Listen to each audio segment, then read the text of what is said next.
Selamat pagi anak-anak. Selamat bertemu kembali dalam pembelajaran desain grafis percetakan pada hari ini. Bagaimana kabar kalian? Tentu saja baik, bukan? Harapan Bapak kalian dalam kondisi sehat.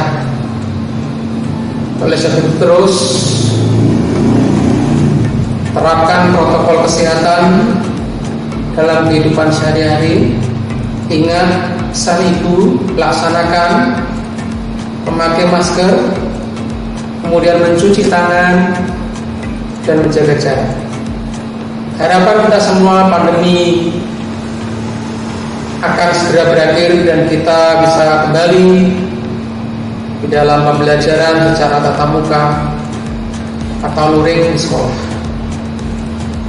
Oke, anak-anak yang berbahagia, pada pagi hari ini kita akan melanjutkan materi minggu yang lalu.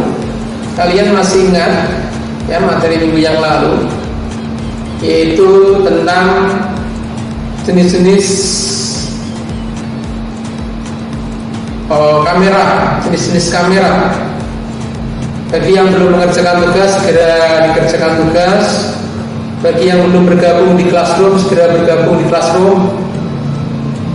Dan untuk hari ini Bapak akan melanjutkan kembali materi, yaitu tentang alat bantu fotografi. Sebagai seorang fotografer, kalian harus mengenal, mengerti dan memahami alat-alat apa saja yang digunakan untuk fotografi. Oleh sebab itu, perhatikan dengan baik materi yang Bapak sampaikan pada hari ini. Jadi skema pembelajaran pada hari ini, yang pertama, kalian jangan lupa absen. Kemudian penyampaian materi lewat video pembelajaran. Dan yang ketiga adalah mengerjakan tugas. Dan jika kalian ada pertanyaan, bisa langsung japri ke Bapak atau melalui komen di Classroom. Oke, mari kita mulai langsung saja. Kita akan melihat tayangan video, yaitu uraian materi yang akan Bapak sampaikan di video pembelajaran hari ini, yang berupa slide, yaitu PowerPoint. Bapak akan sampaikan alat-alat yang digunakan untuk fotografi serta dengan penjelasannya. Materi ini nanti kalian juga bisa dalami sendiri, juga Bapak sampaikan di PDF yang juga Bapak lampirkan di Classroom. Selamat melihat tayangan materi berikut ini. Oke, kita akan melanjutkan materi kita, yaitu tentang alat bantu fotografi. Dalam pemotretan, selain menggunakan kamera dengan segala fasilitasnya, ada kalanya kita juga memerlukan alat pendukung untuk memaksimalkan hasil pemotretan kita.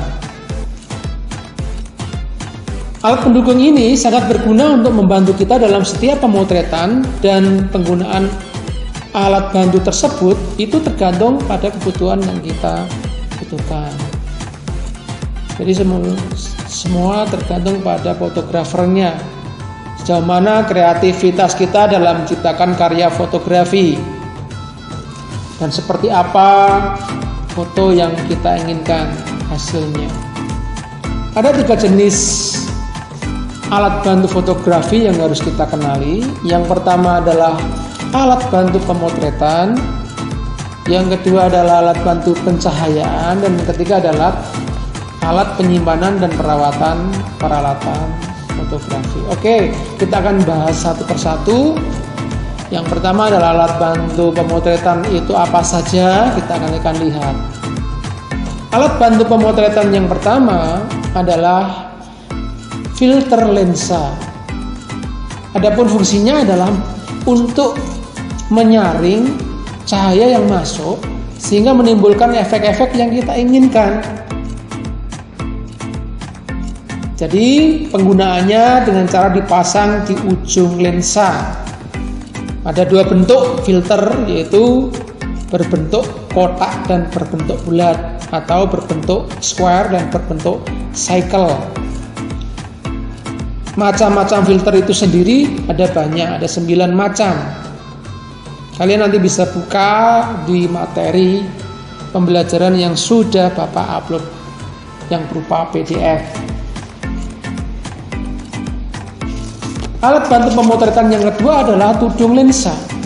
Alat ini dipasang pada lensa, yaitu gunanya untuk menghilangkan cahaya atau sinar yang tidak diinginkan masuk ke dalam lensa.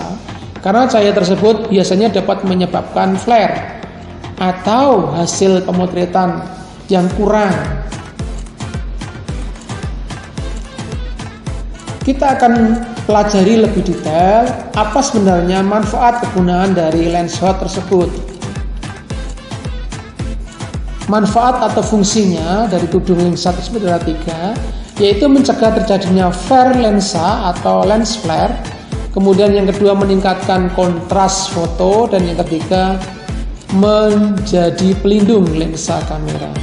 Sedangkan kekurangannya menyebabkan terjadinya vignette. Apa itu vignette? Adanya warna gelap hitam yang timbul pada ujung-ujung foto. Kemudian kekurangan yang kedua yaitu kurang nyaman pada saat pemakai. Jadi pada saat pemakaian maksudnya. Itu kurang pemakaian. Alat bantu yang ketiga adalah tripod. Fungsi dari tripod itu adalah menyangga kamera atau sebagai dudukan kamera pada saat kita memotret sehingga foto tidak kabur atau ngeblur.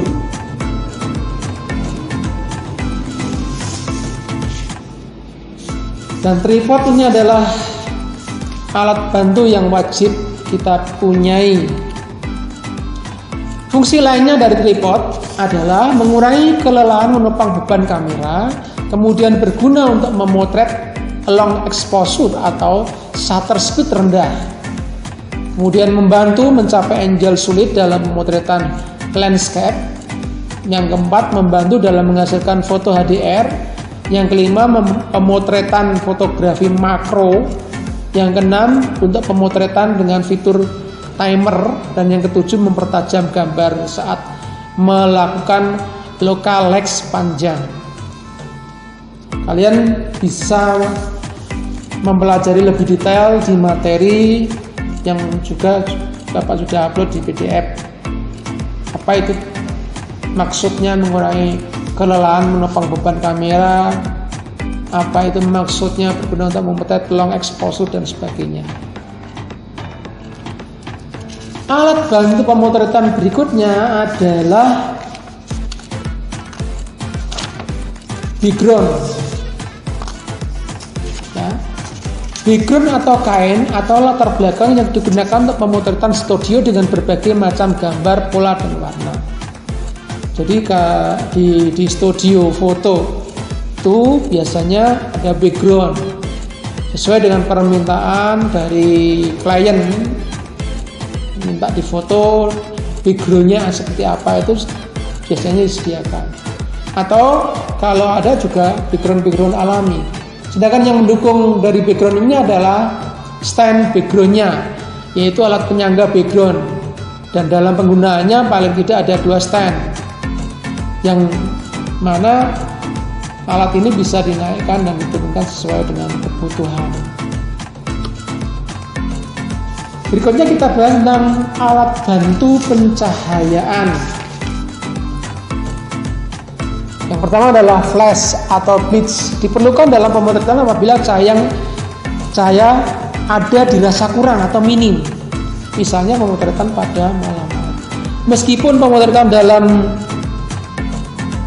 pada siang hari, kalau dirasa pencahayaannya kurang, juga diperlukan flash atau blitz tersebut. Kemudian yang kedua adalah slave unit. Dapat disebut sebagai alat sensor. Cara kerja slave unit adalah menangkap cahaya dari main lights atau sumber cahaya yang utama, kemudian menyalakan sumber cahaya lainnya yang terhubung dengan slave unit tersebut.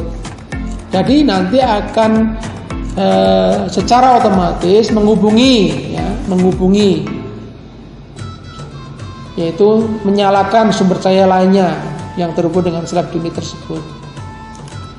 Kemudian yang ketiga adalah sinkro kabel atau kabel sinkro, yaitu kabel yang digunakan untuk membantu menyalakan flash tambahan atau sumber cahaya pemotretan yang lain. Dan yang keempat adalah holder atau bracket. Alat ini digunakan jika kita merasa perlu menggunakan flash tambahan. Dirasa flashnya cukup, ya tidak perlu. Tetapi kalau ada flash tambahan seperti pada gambar tersebut, diperlukan holder, yaitu penyangga flash tambahan dan slave unit yang dipasang. Tujuannya apa? Ya tujuannya tetap supaya hasil foto yang kita kerjakan itu maksimal. Kemudian yang kelima adalah strobo atau strobo. Alat ini hampir mirip dengan flash, tapi bentuknya lebih besar dan cahaya yang dihasilkan juga lebih besar. Strobo dapat menyimpan cahaya dengan sumber tenaga yang berasal dari tenaga listrik AC atau baterai keren. Jadi strobo memiliki sensor yang dapat menangkap main light sumber cahaya utama. Kemudian yang keenam, AC slave. Hampir mirip dengan strobo cara kerja dan penggunaannya, tetapi sifat arah cahayanya dari AC slave ini lebih melebar daripada strobo. Jadi melebar ke segala arah. Yang ketujuh adalah snot.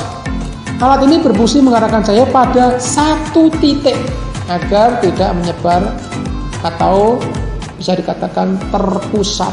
Jadi satu titik, lebih fokus kepada objek. Ya. Kemudian yang kedelapan adalah payung reflektor. Alat ini berfungsi untuk memantulkan cahaya yang berasal dari sumber cahaya. Jadi ada sumber cahaya, kemudian diterima oleh payung reflektor, dipantulkan kembali supaya terangnya bagus dan pencahayaannya lebih baik. Yang kesembilan adalah reflektor, yaitu digunakan untuk memberi cahaya tambahan yang merupakan pantulan cahaya dari main lights, ya, dari cahaya utama.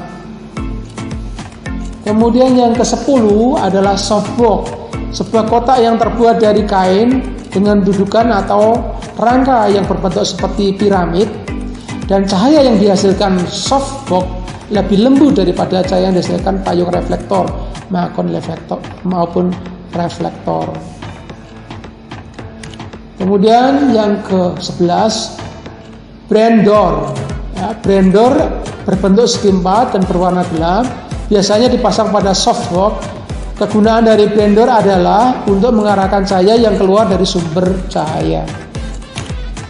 Kemudian yang ke-12 adalah honeycomb, sarang tawon. Alat ini sejenis dengan filter dan bentuknya bundar seperti sarang tawon, tapi dipasang pada lampu atau sumber cahaya. Berfungsi untuk menghaluskan cahaya yang jatuh ke arah objek. Yang ke-13 adalah light stand. Berfungsi untuk menyangga lampu agar posisi lampu lebih tinggi sehingga cahaya penerangan lebih bagus.